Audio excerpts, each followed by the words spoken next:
Is identity gained purely from the brain, or is it related to other parts of the body too? In short, are we brain-directed or a whole organism? If it is the former, then should Spiridonov get his head onto a new body, he will still be himself 100%, but with a new, better functioning body. A bit like putting a hard drive onto a new computer perhaps. However, there is quite a bit of data out there to disagree. These come in two senses. The first being the natural functions of the body and how our biological self is created. The second is the experiences of people who have had transplants and how this has changed them or not changed them. A 2015 study entitled Rapid Encoding of New Memories by Individual Neurons in the Human Brain has discovered, as the title suggests, that each neuron in the brain has the ability to encode memories. Neurons receive, process and transmit information in the form of electrical signals. They are found in the brain exclusively. Similar cells known as motor neuron cells are found down the spinal cord and are tasked with the specific motor functions and organ functions. Of course, there are nerve cells all over the body which ensure all of these functions occur and transmit feedback from their area and from other nerve cells. It's interesting to see that neurons individually can store memories. This suggests that memory and identity are also formed in motor neurons. Furthermore, muscle memory and sense memory suggest that other nerve cells store some kind of memory. In addition to memory formation, personality and actions can be directed from outside the brain by hormonal releases and reactions. These hormones come from various glands around the body, and in addition to this, nerve cells around the stomach and intestines are known to drive some behaviors. In short, our sense of identity and memory is not exclusively located within the brain. Now let's look at transplant patients. A study by Bunzel, Schmidtmoll, Grundbock and Volinak has shown that 79% of only 49 heart transplant patients, which is too small a study to gain a decent result from, felt no personality change. 15% said the personality had changed, put it down to the accident or condition which led to the transplant, and 6% said the new heart had changed their personality.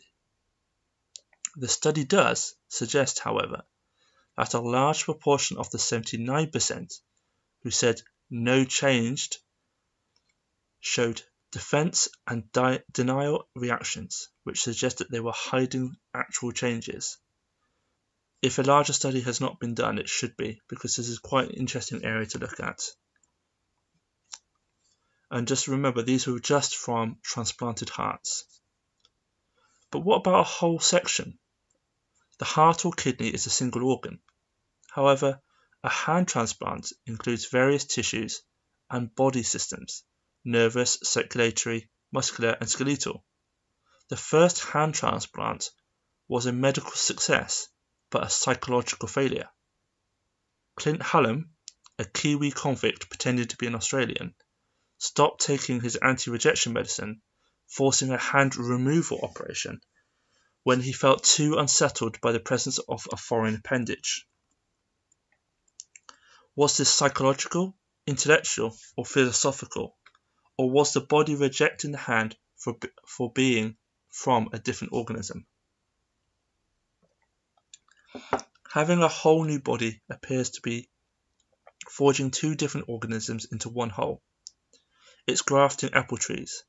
This works with plants, but will it work with us? Having looked at how our identities and memories are formed, and the effects of transplants, suggests that while basic functions can be established, there will be two identities, or at least one modified one. The brain will be the dominant identity, but it will be affected by the separate pre-existing memories and hormonal levels of the donor body.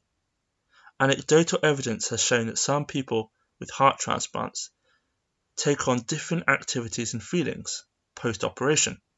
For example, one man took up cycling, having never done so before, and he has put this down to the new heart. Hormones will flow into the brain, affecting it. This could change dietary choices, activity levels, sexual preferences, and so on. Furthermore, the brain is not necessarily responsible for muscle memory. It might know what it wants to do, but the memory of doing it and repeating it comes from the body part or parts involved. The brain might want to play a video game, for example, but the muscle memory will not be there, and it will have to be relearned via the stranger's body. Then we have two sets of DNA, genomes, and so on. If the chimera has children, the children will be biologically that of the donor and not of the patient. This will also be psychologically challenging to the new person. They will feel their personality alter and may feel an unnerving sense of alienation in their own body because it's not their own body. Add these elements together and you have to ask if the chimera will be the patient, the donor, or an amalgam of both, a new person. And this brings us to the ethics of head transplants. Up until now, I've tried to keep my personal opinion out of this. However, as an individualist, there are both my ethical feelings and those of others. So I will start with mine. This whole idea deeply disturbs me. I identify, or partly identify, as an animist. All things have a spirit, or being, anima mundi. This was going to be the subject of my first podcast, in fact, and may well be the subject of a new one later on. Animism postulates that everything has its own unique soul or spirit. From an animist point of view, combining two bodies is combining two spirits. It would not be a single new spirit, but would be two conjoined. I am uncomfortable with this. However, as an individualist, if both parties consent to this outcome, I am not the one to prevent them from being undertaken. The important word is consent. Free, conscious decision that should things turn out bad, that they are willing to risk death to have their head put on another body, or should their brain be dead, let another head, in fact, go on their body. I cannot personally imagine such a scenario, such a splitting of the soul happening to me, but others might. Let's take consent as the first ethical question. The United Kingdom is considering a law of presumed consent for organ transplantation. Would it therefore presume consent for a whole body transplant to someone else, a stranger? This is morally dubious because there is such a large philosophical difference between a single organ or several organs and our whole bodies. When we think of ourselves as a person, we think and feel our existence with the whole body. We're not just pilots in charge of the noggin. Therefore, dissent must be respected.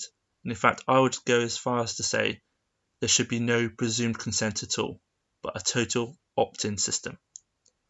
Next, let's look at the implications from less moral sources, i.e. the black market.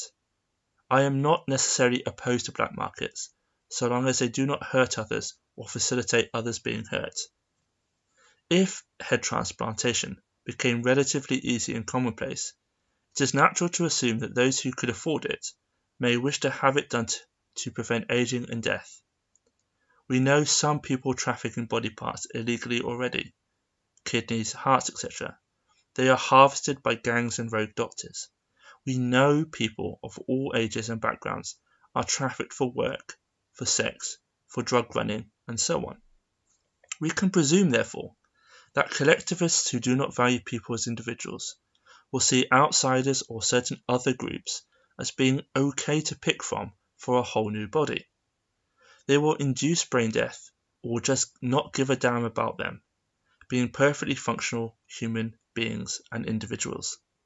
Wealthy elites already use the blood of younger people, to restore themselves. So why not go the whole hog and have a whole new, younger and better performing body?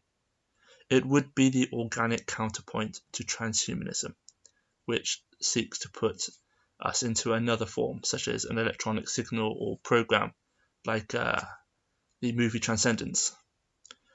After all, much of humanity, especially those in power, have sought to gain immortality. These routes to immortality have often been procreation, the passing on of genes, living forever, and fame.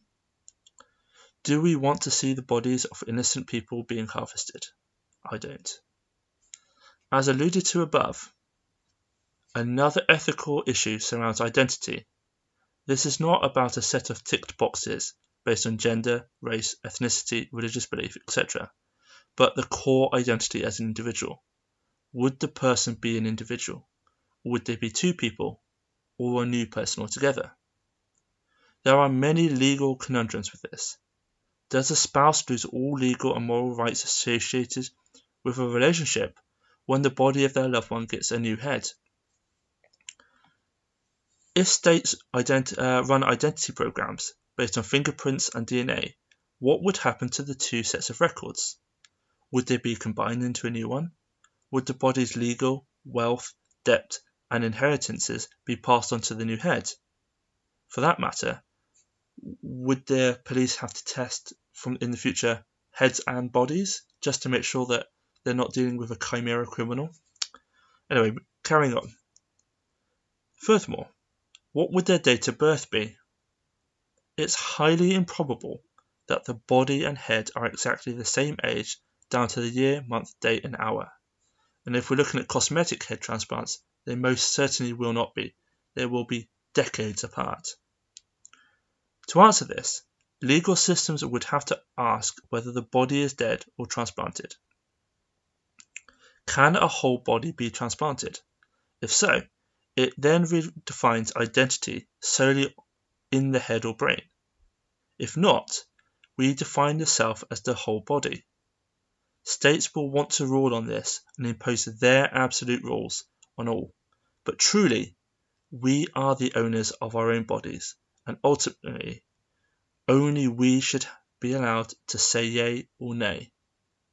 And finally, let's finish with that old scientific phrase. Just because we can doesn't mean we should. Thank you for listening to this podcast. Please leave your thoughts in the comments. I love hearing different opinions, nuances, and information. I just ask that you be polite and cordial with each other, even if you disagree, and especially with me. Thank you. Where possible, there will be a link to a transcript of this podcast in the show notes, where you will also find some of the resources I've used while researching this. Otherwise, you will find it under podcasts on my olafthorn.com website. If you enjoyed this podcast, please consider supporting my work. You can support me by buying my books and short stories, or even better, because ebooks are free to subscribers, become a subscriber via Patreon, where you will not only get my books and regular updates, but membership of the site so you can leave comments and interact with other subscribers. This has been Olaf Thorn of the Tutoring.